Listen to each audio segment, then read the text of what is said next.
So one guy who has really progressed a lot this season and has definitely played really well these past few games has been Eric Stokes. And it's really awesome to sort of look back to when the Packers decided to come in and draft him in the first round back at pick 29 overall in April, which seems like forever ago. But it's really cool to see how far he's come, how far he has progressed this season. Because honestly, coming into the draft and when we drafted Eric Stokes, I mean, I personally wasn't really sure how much we were going to see of him because, of course, the Packers decided to re-sign Kevin King. Of course, Jaire Alexander was there as well, and then also, still having Chandon Sullivan around.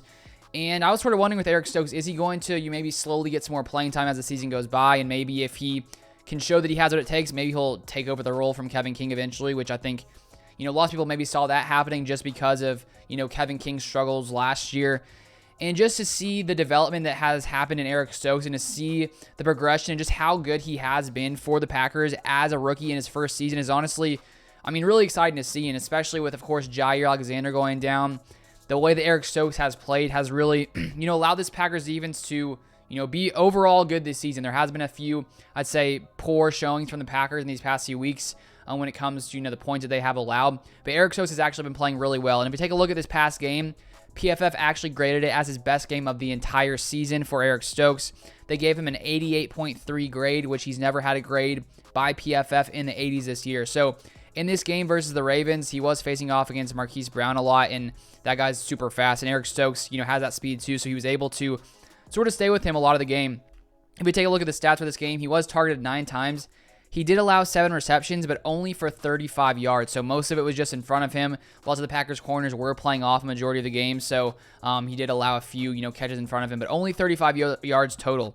And if we take a look at the past 3 games for Eric Stokes, week 12 against the Rams, week 14 against the Bears, and week 15 against the Ravens, he had really solid grades by PFF, 70, 67, then 88 in the last game.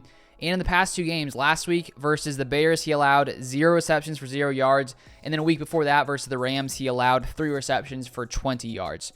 So just the fact that the Packers were able to come in there, get a very, very solid cornerback in the first round of the draft, I think it's really paid dividends this year, especially with the injuries to, of course, Jaire Alexander being the biggest one at cornerback. And then, of course, also, this isn't about a video about Rasul Douglas, but if the Packers wouldn't have picked up Rasul Douglas, I think this Packers defense will be struggling a lot more. First off, with Kevin King, missing time.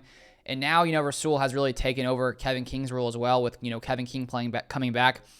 This past week, he played a little bit, but not a ton of snaps. The Packers really just have been blessed with the play of Rasul Douglas and Eric Stokes this season. So it's awesome to see him progressing, and I can't wait to see, sort of the player he continues to develop into, because for a guy like Jaire Alexander, if we take a look at him, like his first 2 seasons, he played pretty good, but he wasn't at that like elite level that I think he now is at. And so to see Eric Stokes starting to show signs of this, like elite play in this past week versus the Ravens, it is really exciting. And so it's going to be awesome to see his development as the years go by. And I think he can be, one of the better cornerbacks in the NFL. And so hopefully the Packers find a way to keep Jaire Alexander, for the next few seasons, but there are definitely lots of guys the Packers will need to pay. So if the Packers can hold on to Eric Stokes as well as Jaire Alexander, this defense is going to be locking receivers down for the foreseeable future. But that is going to be all for this video. Thank you guys so much for watching. I really do appreciate it. If you guys haven't subscribed and you want to see more Packers content, feel free to subscribe to the channel. If you haven't followed me on social media, here you go.